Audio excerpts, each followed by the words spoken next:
What's going on, guys? It's Nate Dogg! And today, I'm bringing you an update to the Wyress for the Elder Scrolls Online Markarth Patch. The Wyress is a Warden Healer that is set to help group members with sustain on their resources, give a damage shield for a small duration, increase damage output, and of course, keeping members alive. So, if you want to learn more about the Wyress, the info of this build is coming up next. Cue that intro.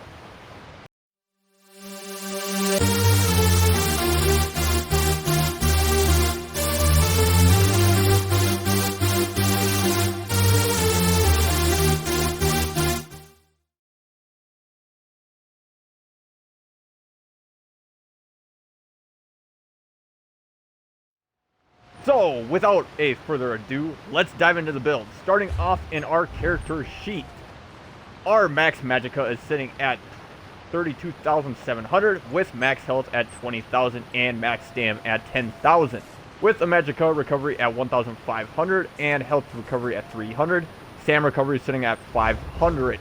If we now pop our potion here, our magicka recovery goes up to 1,900, health recovery at 400, stam recovery is sitting at 700, but we can actually upgrade this even further yet by popping an ability, and as you can see, our max health also goes up to 22,000.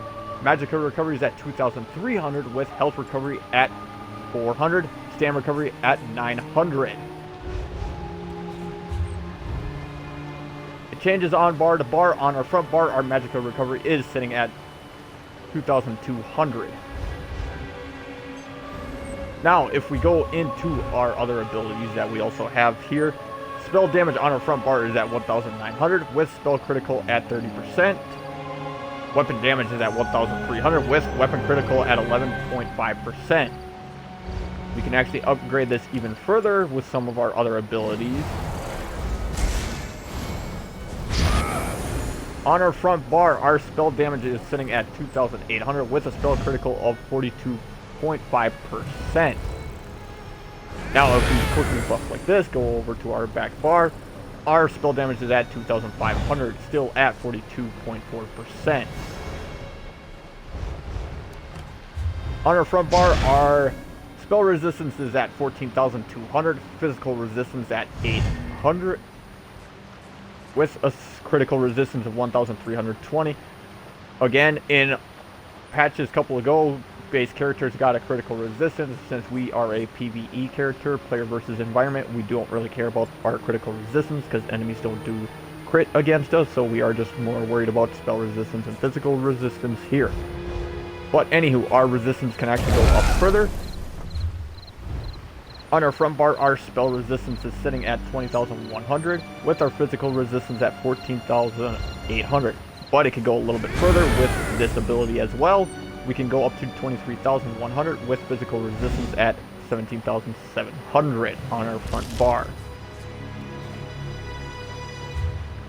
Now, if we go on our back bar and look back at our spell damage was sitting at 1,700, or spell damage. Weapon damage was sitting at 1,100 with weapon critical at 11.5, spell critical at 30.4%.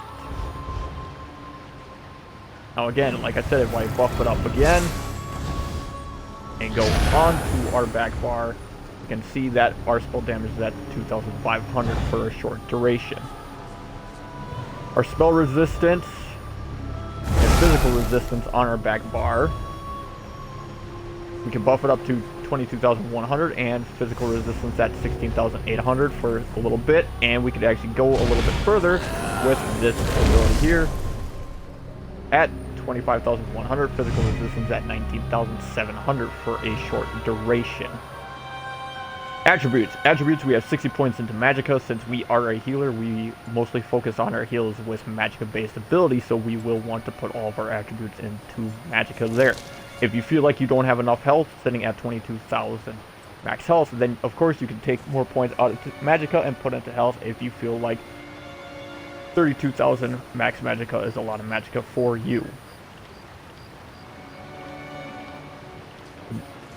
The boon that we are running is the ritual. Yes, I did test on with the ritual between the ritual and either with the spell damage increasing 1. The ritual actually outperforms the increase of spell damage by itself. We actually end up healing for about roughly 2,000 more. So you could go with the ritual or any other stones that you guys choose. I just went with the ritual because I like more healing output done on my builds.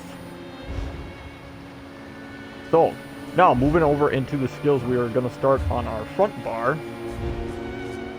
Now before we go over any of the skills, I just want to let you all know that the skills I use, in order that I use it, you do not have to use it in that exact order.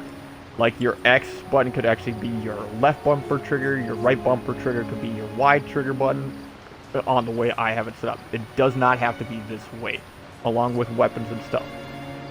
I changed the weapons and stuff from last patch to this patch. If you want to run, let's say, double restoration like I did on the last patch, this time around I ran a restoration and a destruction staff on this patch. If you want to go back to double restoration staff, you can. If you want to go to different other weapons, let's say sword and board, bow for the fun of it, two-handers if you really want to, go for it. I'm just telling you, this is the way I do, this is the way I like to play a Warden Healer. This is my idea of it. Change things as you like. So, starting with our first ability. First ability we have is in the green balance skill line. It is the second ability to unlock, starts off as Healing Seed. You then morph it to Budding Seed. This has a 28-meter range out there on the ground in an 8-meter radius. You will summon a field of flowers, which bloom after 6 seconds, healing you and allies in the area for 12,700 health. While the field grows, you and the allies are healed for 1,400 health every 1 second. We can activate this ability again to cause an instant bloom, which will look like so. Our field of flowers growing there. If we hit our button again, we cause it to instantly bloom. So we can pretty much a burst heal right there is what we have. Going back over to that ability again. An ally within this field can actually activate Harvest Synergies to heal for 11,900 health over 5 seconds. So this is a synergy ability. So they're getting health back, along with, if they have some other passives that we will get into later, they can actually get other resources back while they activate this Synergies. Very helpful for your group. Indeed. So, next ability we have is down into the Restoration Staff skill line. It is the first ability to unlock, starts off as Grand Healing. We then morph it to Illustrious Heals. This also has a 28-meter range that you can cast on the ground. Also an 8-meter radius target. And this goes for 12 seconds. We heal us and our allies in the target area for 2,100 health and an additional 2,100 health every 1 second for 12 seconds. So, you can actually sit there and actually stack these abilities on top of each other and get something done.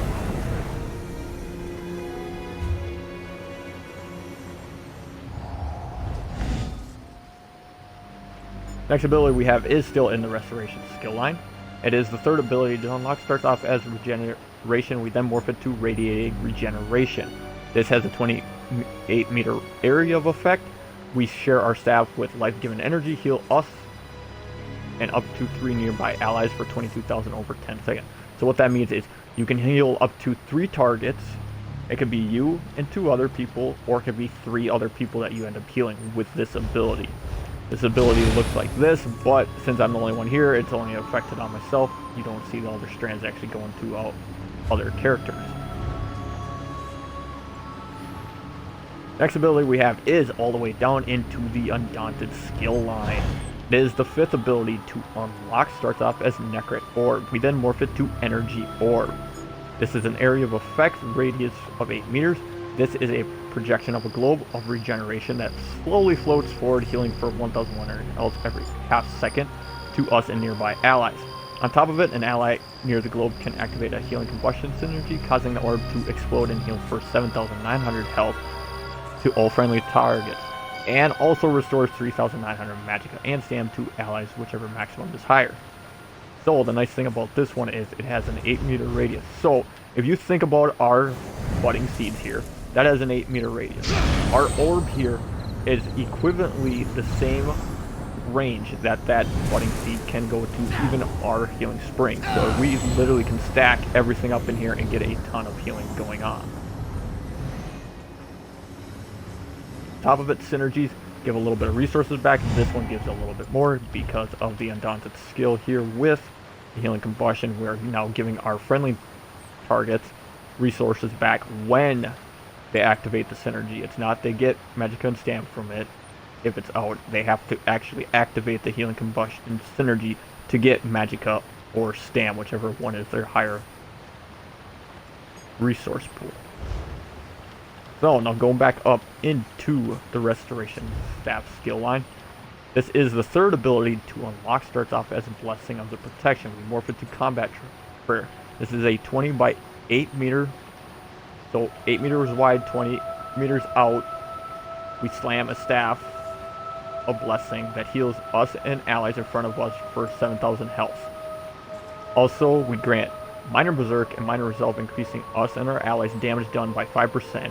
On top of it, we get a little bit of physical and spell resistance by 2,900 for 8 seconds. So, when we slam this ability down now, we're going to end up giving everybody in that little range right there a little bit more damage done by 5%.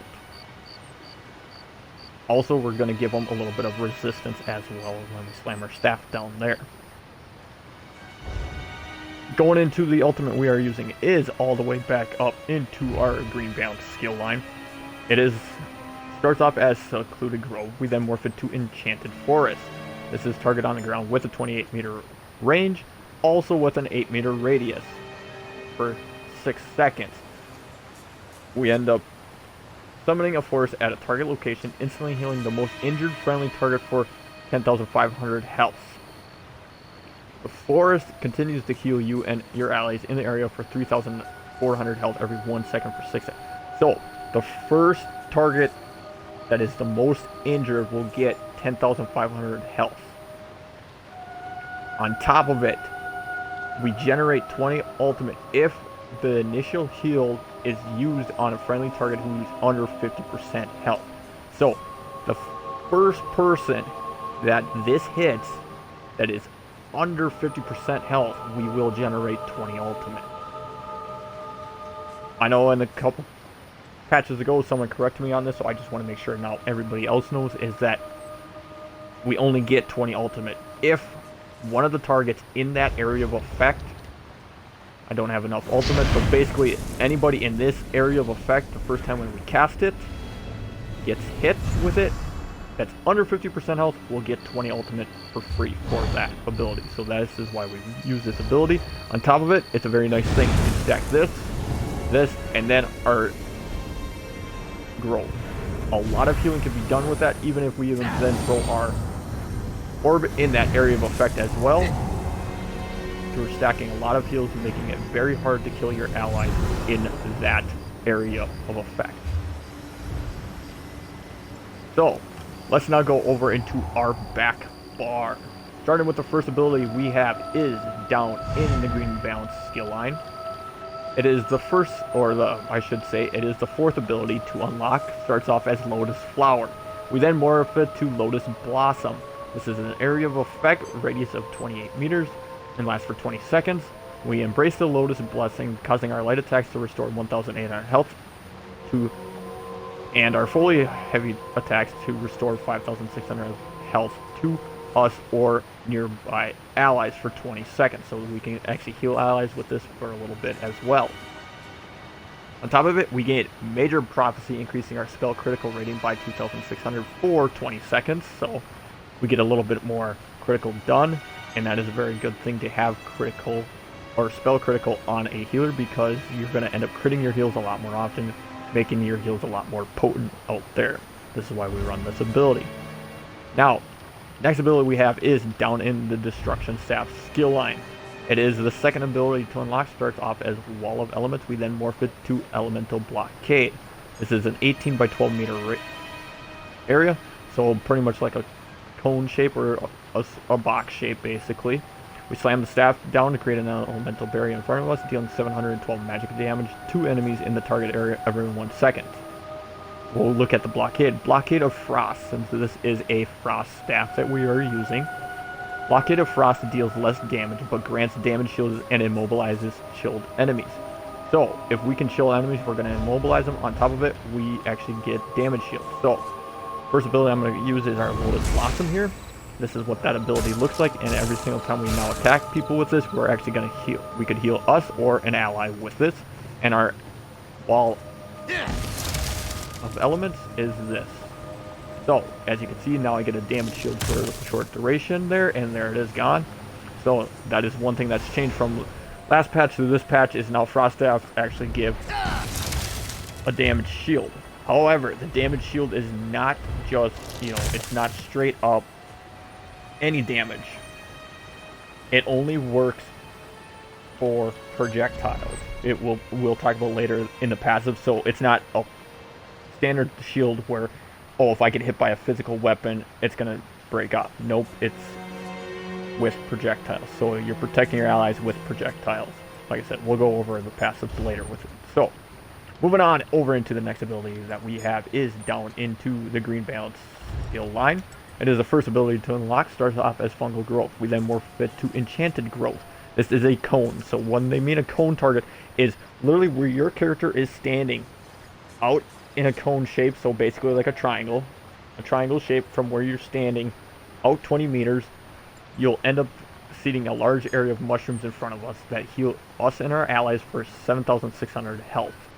Any targets healed gain minor intellect and minor endurance, increasing their magicka and stamina recovery by 20% for 20 seconds. So that's also a thing that changed in the Markarth Patch. Our minors and majors on things actually got changed a little bit. So now our minor endurance and minor intellect, it gives us increased recovery by 20%.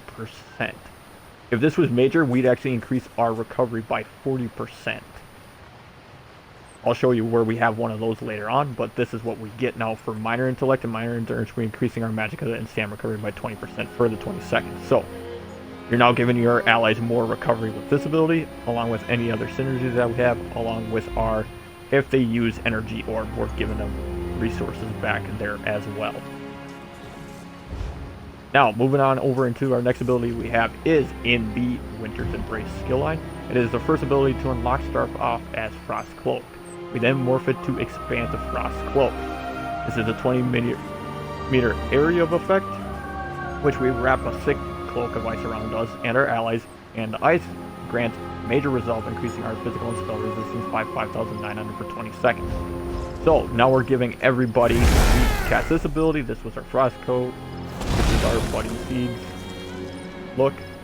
Now, that Frost Cloak now gives everybody major resolve in a 28-meter range. So we're giving everybody major resolve with our Frost Cloak, or Expansive Frost Cloak.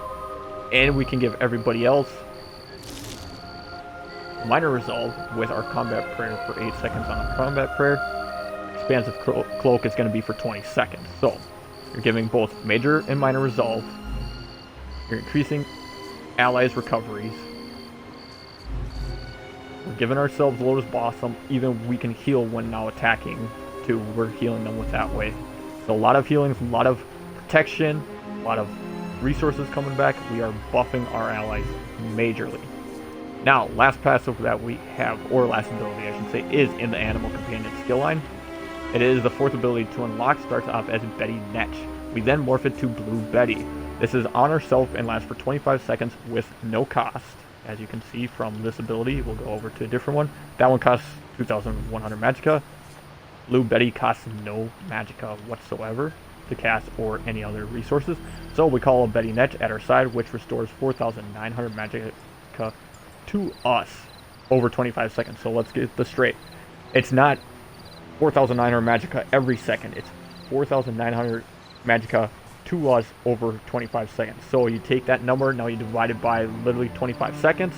That's how much magicka you're going to get back. It's not a lot, but every little bit helps. On top of it, we get Major Brutality and Sorcery, which increases our weapon and spell damage by 20%. Now this helps a lot because by increasing our spell damage, we're actually increasing the amount of technically the healing that we do to people, because that's how healing is done. It's basically under the same thing of doing damage. So increasing our spell damage increases our healing done on enemies. Also, a nice thing about the Blue Betty is every 5 seconds the Netch removes one negative effect from us as well. So if we are going through a very big poison thing and we need to negate some poisons, we literally can just sit here and spam this ability. So this is what the blue Betty next looks like. They're healing me. But yes, I can sit here and literally cast all day, and yes, this guy can actually give me some healing done to me because it's actually despawning an animal companion ability, which we'll go over later in the passives. So for our ultimate that we have here is now all the way down into the assault skill line. It starts off as Warhorn, we then morph it to aggressive Warhorn. This is a 20-meter radius and lasts for 30 seconds. This will increase ours and our group members max magicka and max stam by 10% for 30 seconds.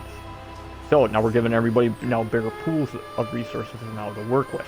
On top of it, our allies now gain major force, increasing their critical damage done by 20% for 10 seconds.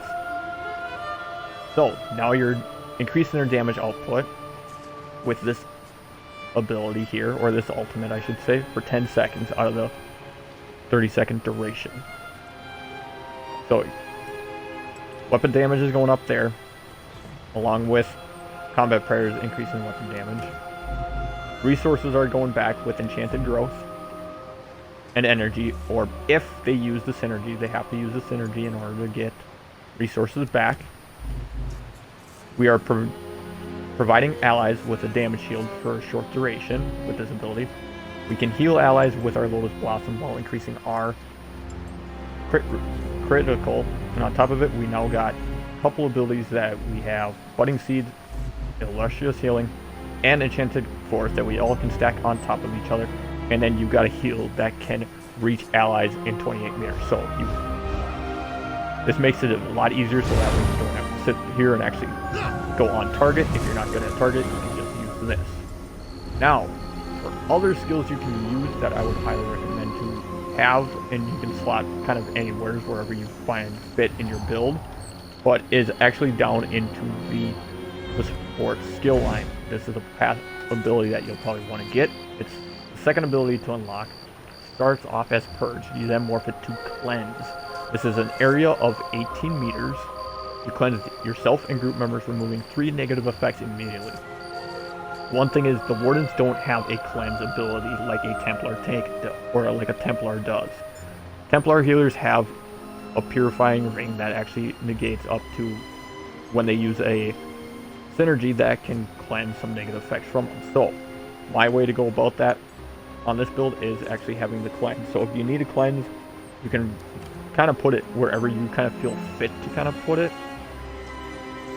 I'm not going to tell you there's one ability on your bar that's not important. All of them are really nice and nicely and important. I mean, if you really want to, you could probably take it off of Illustrious Healing because it's the same healing as Budding Seeds. But if you like to stack heals like I do, then this works better. And I know Illustrious Healing works for 12 seconds, Budding Seeds is 6 seconds, but that's what it is you need. I would recommend at least getting a cleanse. You don't necessarily need it, but when you deal with a lot of poison phase, especially in Scale Color Peak, cleanse might be nice for you and your group. On top of it, for every negative effect removed, the target is healed for 6% of their max health, so you're actually giving them some healing done when you actually cleanse them from negative effects as well. Same with ultimates. If you want to change one of your ultimates, if you don't like the growth, if you don't like the Warhorn, one that I would probably say is then go into the Winter's Embrace. It starts off as Sweet Storm and then morph it to the Northern Storm. This is a 10-meter radius around you. This you have a violent storm around you, dealing 3,500 frost damage in 1 second for 8 seconds. Enemies around you, and we reduce their movement speed by 40% and increase our max magicka by 15% for 30 seconds. So we're getting more magicka, so we have more resources to actually heal people. On top of it, us and nearby allies gain major protection, reducing our damage taken by 10%. So you can play a little bit more of a protector with this ultimate here. Now, let's go over into passives. We're going to start up in our class 1, starting with the Animal Companion one.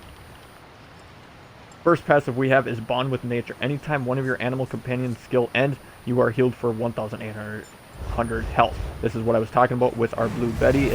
This is an Animal Companion skill line, and that's why we get healed every single time we cast ability, because we are resummoning it, so the one died before. Next passive we have is Savage Beast. When you cast an animal companion ability while you are in combat, you generate 4 ultimate. This effect occurs once every 8 seconds.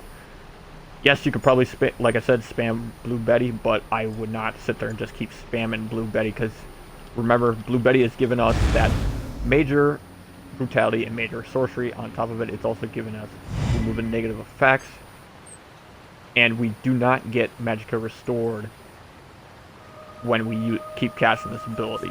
Remember, we only get Magicka restored 4,900 over the 25 seconds. Going to the next passive we have is Flourish. This increases our Magicka and stamina recovery by 12% if an animal companion ability is slotted. So we have here, and yes, we do not have one on our front bar. Now, Advanced Species is our last passive here, increasing your damage done by 2% for each animal companion ability slotted. We have none on our front bar, and then on our back bar we have the Blue Betty, which gives us 2. Over the green balance, starting with Accelerated Growth. When we heal ourselves or an ally under 40% health with a green balance ability, we gain Major Mending, increasing our healing done by 16% for 3 seconds. So you can sit there and wait for the allies to fall at that 40% or less and then get Major Mending, but however, I'm one of those people, I do not like my allies falling really low below health. I'm kind of one of those that I play more as overheal. So chances that we're going to get Major Mending are slim, but still, I'd still pick up this passive just in case you do have an ally that's low, or if you ran out of resources and cannot heal somebody, that hopefully by the time you do get resources, you can pop this real quick and give them back to full health.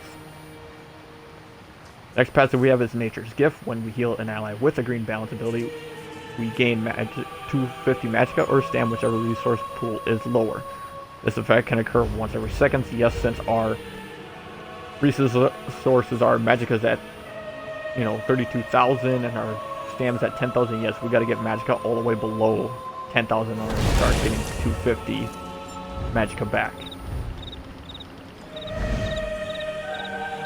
Emerald Moss is our next passive. This increases our healing done with green balance ability by 2% for each green abilities slotted. We got 4 on our back bar, and on our front bar we also have 4%. So we have 2 abilities at least slotted on both bars, so that way our healing kind of stays up at all times, is what we like. Last passive here is Maturation.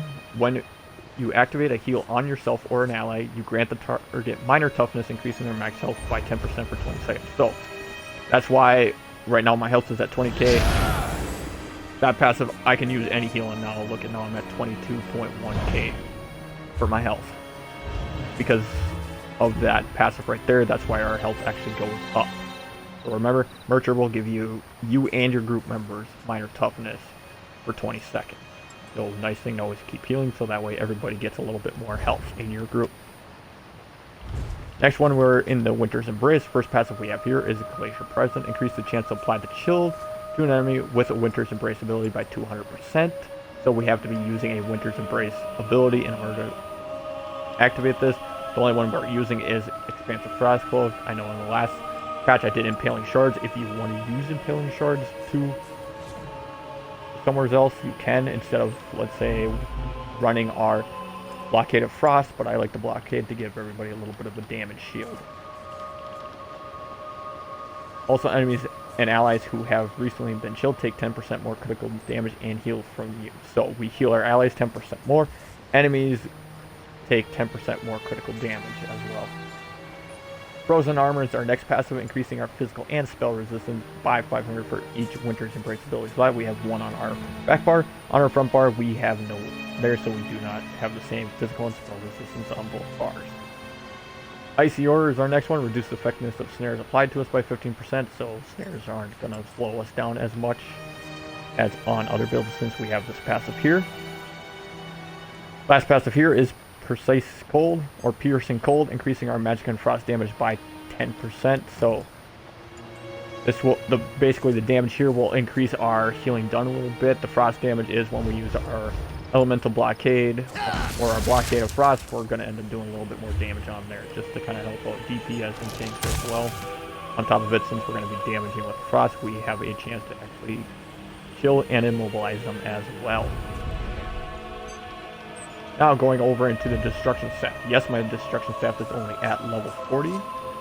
However, I would say still to get all these passives here, I am currently working on them, as you can see. First passive we have is Try Focus with the destruction staff equipped. We're going to go down to a frost staff because that is what I'm using. If you want to use a shock, you can use a shock staff or a flame staff, whatever you want to use. But fully charged frost heavy attacks grant us a damage shield that absorbs 5,000 damage. And on top of it, while a frost staff is equipped, blocking costs magicka instead of stam. So we're going to lower our stam if we are blocking with a frost staff. So it's more than likely we probably should not try to block as much on this staff because we do not want to reduce our magic. Penetrating magic, this is with a destruction staff equipped. Our destruction staff abilities ignore 10% of enemy spell resistance, so our blockade of frost is going to actually ignore that since it's a damaging ability. Next we have elemental force, increasing our chance to apply an elemental status effect by 100%, so we got a better chance now to apply the status effect of a frost since we are using a frost staff, which is immobilize and stuff like that. Ancient knowledge here with the destruction staff. Since we got a frost staff equipped, since I'm only at level 40, I'll tell you that with equipping a frost staff, we reduce the cost of blocking by 18% and increase the amount of damage we can block by 10%. Just a little flavor thing. If I had 2 out of 2 points here, it would actually be blocking up to 36% and increase the amount of damage we can block by 20. Destruction staff here, or destruction expert I should say. When we kill an enemy with a destruction staff ability, we restore 1,800 magicka. That is for 1 point. I don't know what 2 points is at this moment. And when you absorb damage using a destruction staff damage shield, you restore 900 magicka. This effect occurs once every 10 seconds. So, frost staff here gives us a damage shield. So when we absorb damage using our damage shield on the blockade, we actually restore 900 magicka, and this can occur once every 10 seconds. Over into the restoration staff line. First one we have is Essence Drain. We gain major mending for 3 seconds after completing a fully charged heavy attack, increasing our healing done by 16%. So you can either now get major mending with heavy attacking with the restoration staff, or if your ally now falls below 40% health in our passives that we talked about earlier. So most likely I'm going to end up using a restoration staff with a heavy attack because that's what I tend to do most of the time. On top of it, we also heal ourselves or an ally near the target for 40% of the damage inflicted by the final hit of a fully charged heavy attack. So with all your heals going on, if you then heavy attack with a restoration staff, you're going to heal your closest ally to the target by 40%, and on top of it you're going to get major mending at the same time. Restoration Expert, this increases our healing by 15% on allies under 30%. So now the lower the health our allies is, the stronger heals we're going to have if we have a restoration staff equipped. We must have this restoration staff equipped to increase our healing by 15% on allies under 30%. If you're on your frost staff, you're not going to heal them as much. Like I said earlier, if you want to run double restoration staff, you most certainly can do that. Cycle of Life. We are fully charged. Heavy attacks restore 30% more magicka. So if we are low on magicka, most likely I will be on the restoration staff line just to get more magicka back for restoring that higher. Next one we have is Absorb. With a restoration staff equipped, we restore 540 magicka when we block a spell. On top of it, that's a nice thing also why to be on the restoration staff as well as much as we can. Restoration Master, increasing our healing with the restoration staff spell by 5%, so that will actually only affect our illustrious healing, radiate regeneration, and combat prayer. Those are the only 3 that get affected by our restoration staff. Passive here. Over into armor, we are running a 5-on-1 ratio, and what I mean by that is I'm at least wearing 5 pieces of something, 1 piece of another weapon or armor, and then another one. In this case, we are running 5 light, 1 medium, 1 heavy. So, passives here, we have Grace. This reduces effectiveness of snares applied to us by 20% and reduces the cost of sprint by 15%. So now we got more, we reduce the effectiveness of snares now by 20 here and 15 on an earlier passive that we talked about. Advocate, this increases our magic recovery by 20% and reduces the magic cost of our abilities by 10%. Spell War, increasing our spell resistance by 1,800. Prodigy, this is when we have 5 or more pieces of light armor equipped. If you only have 4 and have this passive, you do not benefit from it. You must be wearing 5 pieces or more of light armor in order to get this passive. That will be the same with this passive as well. So these last two require 5 pieces or more. We have Prodigy. This increases our spell critical rating by 2,100. And Concentration. This increases our spell penetration by 4,800. Over into medium armor, we have Dexterity. This increases our weapon critical by 328, just a little flavor thing to have. Windwalker, you do not have to get this passive if you do not want weapon critical. Windwalker increases our stamina recovery by 4% and reduces the stamina cost of our abilities by 2%. Improved Sneak you can get here if you want to sneak around, but I don't want to, so I have no points there. Agility is 5 pieces or more of medium armor, since we do not have that passive. Athletics here, this increases the movement speed bonus of sprint by 3% and reduces the cost of roll dodge by 4%. We will be sprinting, and you will find yourself roll dodging now and again to get out of stuff and not get hit by certain bosses and stuff.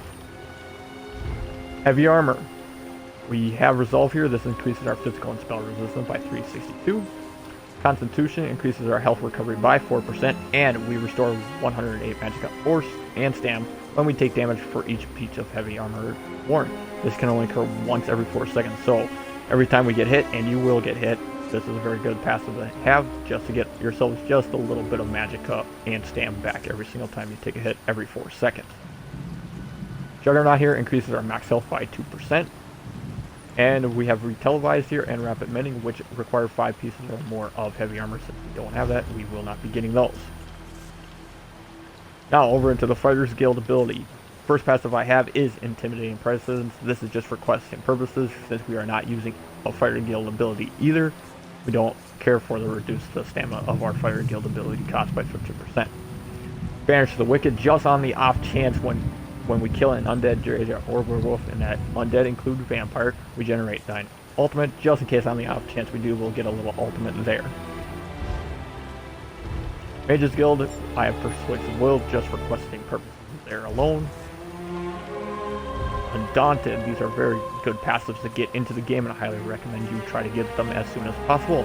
Undaunted Command, activating a synergy restores 4% of your max health, stam, and magicka. So like I was saying, if your DPS out there that you're giving resources to have Undaunted Command and they use a synergy, because we're now sending out a couple synergies, they are going to get health, stam, and magicka back for it. They may not get as much as I do, because this is based off of basically your health, is what this, your health, magicka, and stam, this is what a lot of this is based off of. So for me, I'll get 1,200 health, 400 stam, and 1,300 magicka whenever I use a synergy. Undaunted Metal, this increases our max health, stam, and magicka by 2% per type of armor worn. Like I said, I'm running a 5-1-1 ratio, so I'm wearing 5 light, 1 medium, 1 heavy. And this is, what this is talking about is per type. So you at least have to be wearing 1 heavy, 1 medium, and 1 light. And since we are doing that, our bonus is now at 6%. If we were just wearing, let's say, 2 pieces of heavy, 5 pieces of light, then we only got 2. So then we'd be down to 4%. So that's why I run 5-1-1, is for this passive here alone. For race, if you couldn't tell already, I am running the Argonian. For race recommendation, what race would I recommend? Britons make a very good starter race for healers. As you can see, I got a lot of recovery. I mean, Brentons will just really increase that recovery that you have there.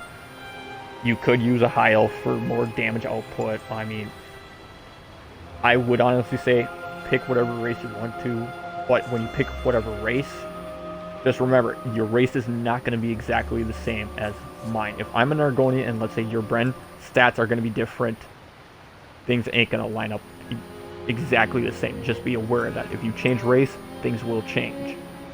But I still recommend do whatever you want to run, whatever makes you want to play this type of build. I just use Argonian because I like the Argonian for this setup. To me, Argonian's more of the nature type of field. That's why I went with the Argonian on this. So, anyways, for passives also on the Argonian, we also increase our swimming speed by 15%, and we also increase our experience gain with Restoration Staff skill lines by 15%, so our Restoration Staff actually gets leveled up quicker. We have Life Mender. This increases our healing done by 6%, so we have more powerful heals. That's why I really like the Argonian on this, is to get more healing done. On top of it, Argonian's resistance increases our max health by 1,000 and disease resistance by 2,300, so we gain immunity to the disease status effect, so it's a lot harder for us to contract diseases and have a negative effect on us. Also very good passive here is Resourceful. This increases our max magicka by 1,000, and when we drink a potion, we restore 4,000 health, magicka, and stam. So, you're low on resources, pop a potion, bam, you're basically back into the game, and you have now all those resources. So, very good thing to keep your resources up and going, keeping you alive and stuff. That's why I run Argonian. Again, like I said, run any race that you prefer. Now over into Alchemy. Very good passive you really want to get is Medicinal Use. The best passive in the game is when you use a potion, results last 30% longer. So, if you do not have any points put into Medicinal Use, what happens is your potions are only going to last 36 seconds with a cooldown of 45 seconds. So you got roughly, you know, about a 9-second wait before you can pop another potion. By having this, your potions actually last for 47 seconds. Yes, there's some other ways in the game that you can actually reduce the cooldown on your potion time, but this one is by far the easiest one to get and a little bit easier setup to reduce or to have your potions actually last longer, so you actually have more recoveries and stuff. So get Medicinal Use as fast as possible. It's the best passive in the game. Now over into Provisioning. We have Concierge here.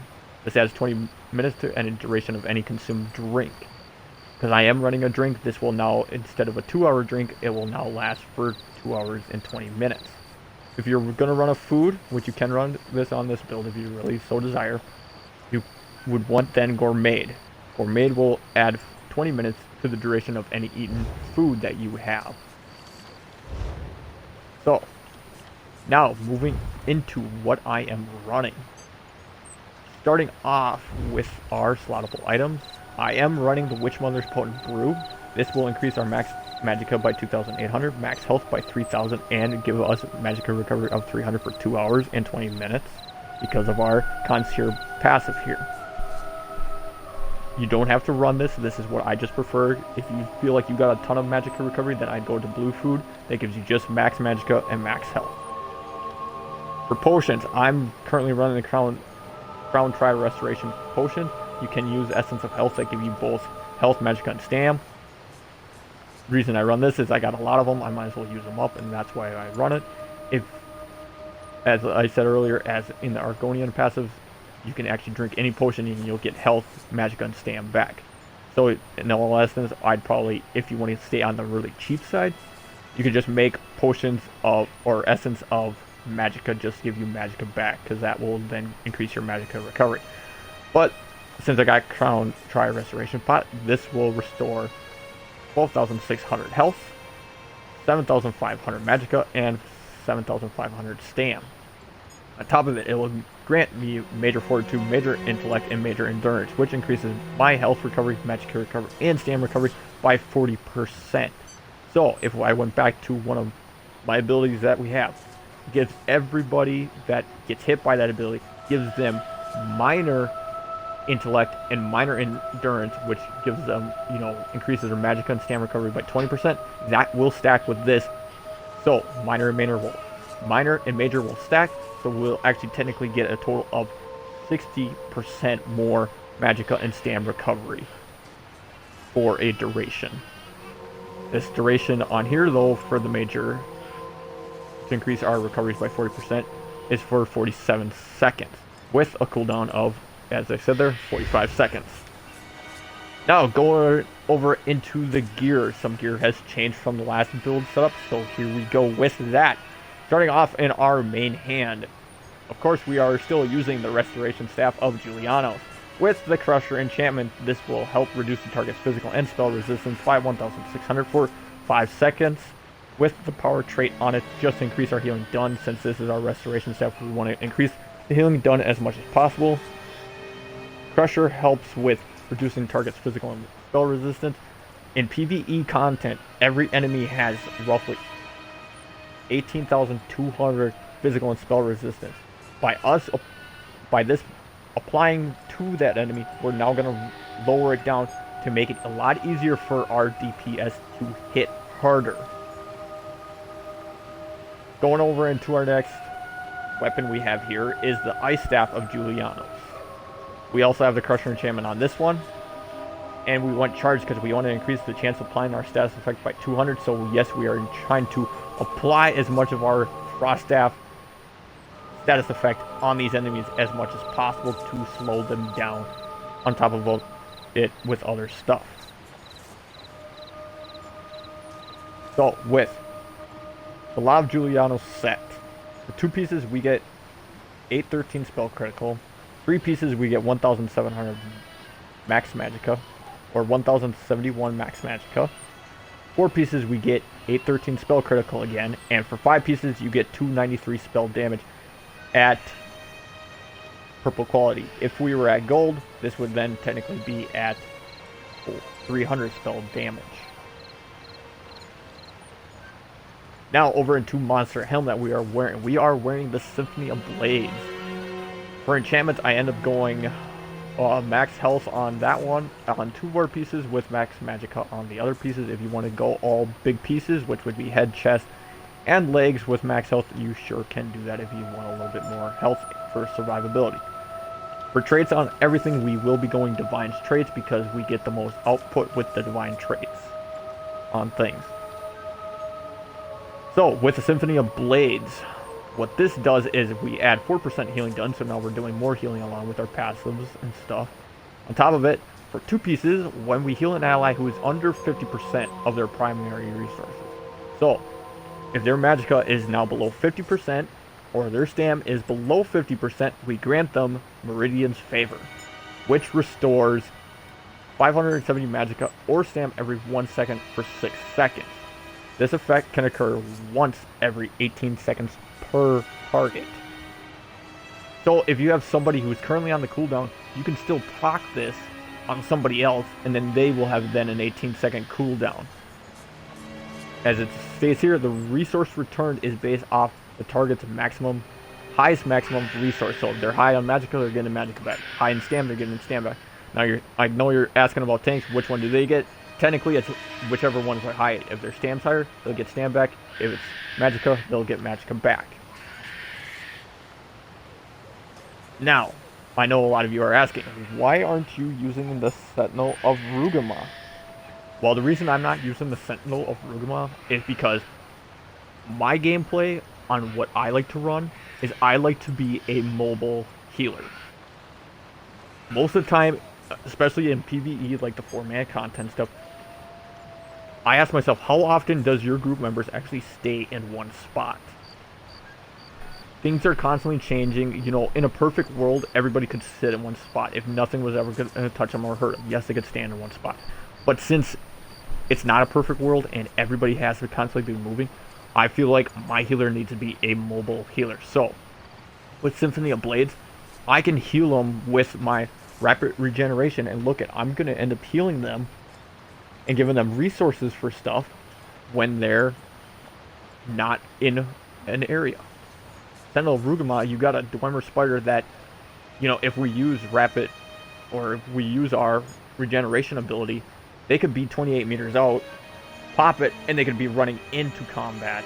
If they were like a Stam Blade or something like that, they could be running into combat, and now our Sentinel of Rugama is now 28 meters away from the group, and now we gotta wait for that thing to cool down and kick off and be up, and then come back to group. That's why I run Symphony of Blade. It's on your target no matter what you do. You're gonna hit this. You're gonna give resources back. Yes, this is in Depths of Malatar, which can be a very difficult dungeon, and I understand for people who do not have DLCs, you're not gonna get this, then I would say go get Sentinel of Rugama. Now, chest we have here is This is also part of the sets of Julianos. We want max magicka on this chest. Again, like I said, you can do health if you want to on the bigger piece. Shoulder, this is part of the Symphony Blade set. We went max magicka enchantment on this. For waist, this is part of the Law of Julianos set with max magicka enchantment. Now, here's where we get into our last set. Spell Power Cure gloves with max magicka enchantment. Now, Spell Power Cure. I know last patch I did Vestment of ALCHEMY. This patch I'm doing Spell Power Cure is because last patch I talked about being mobile. I even talked about being mobile here. This set here does the same thing as ALCHEMY does, except this one is mobile. ALCHEMY is an area of effect on the ground, like Sentinel of Rugma. If you want to do area of effect and want to, let's say, like I said, Sentinel of Rugma and do one spot, then I'd probably say let's just do Vestment of ALCHEMY at the same time. I gotta figure out, yeah, see, ALCHEMY. You can do the Vestment of ALCHEMY because that will leave an effect on the ground if you have an area of effect, or a heal that leaves effect on the ground, then yes, ALCHEMY would be the way to go. Especially with your Sentinel of Rugma, both of those would stack, so that way you're giving health, magic, and stand back, on top of it increasing everybody's weapon and spell damage as well. However, like I said, Spell Power Cure does the same thing as Sentinel or Vestment of ALCHEMY. For 2 pieces, we get max 1000 max magicka. 3 pieces, we again get 1000 max magicka. For 4 pieces, we get 124 spell damage. And for 5 pieces, when we overheal ourselves or an ally, we give the target Major Courage for 5 seconds, which increases their weapon and spell damage by 430. Like I said, I know my playstyle. My playstyle is I'm going to be the guy to sit there and overheal everybody constantly. It just is. That's how I am. I know that's what my playstyle is. So I know this is going to work with my build, is because I tend to overheal. Now as I'm overhealing, I'm always going to make sure that they have Minor Courage up at all times.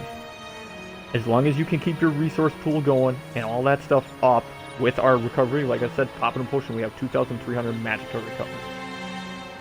You keep that up, you can keep up this Spell Power Cure with Major Courage at all times.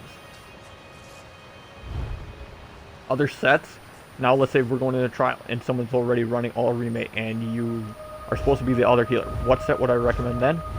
If you can't get either or, because I know Spell Power Cure is in White Gold Tower and some of you may not have it, so what set could you run then? I would probably say go grab Healer's Habit. This will give you 1000 max magicka, 129 magicka recovery, adds 129 spell damage. On top of it, this patch, it actually got a bonus of adding 5% healing done. On top of, you also gain minor mending at all times, increasing your healing done by 8%. So technically, you actually got a total of basically 13% healing done on just one set. 13%. That's a lot of healing that you're going to be doing on top of whatever else you can do. So that's why I would say, if you don't like any of these sets, Healer's Habit's a really good set if you just want to be a power healer. Go for it. Healer's Habit is the way to go to be power healer. So, magicka enchantments on basically all the small pieces, which is shoulder, waist, hands, and feet. And I did at least 2 pieces, 2 max health enchantments on 2 big pieces for sure. If you want to do 3, you can do 3, but I did 2 just to make my guy at that 20k marker to 22k health marker. Accessories, this is part of the Spell Power Cure set. We want spell damage enchantment on our necklace here with healthy enchantment.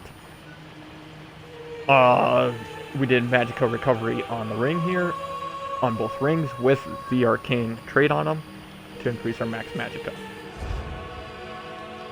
Now over into champion points. Starting off in the tower, we got 44 into Warlord. This reduces the cost of breaking free.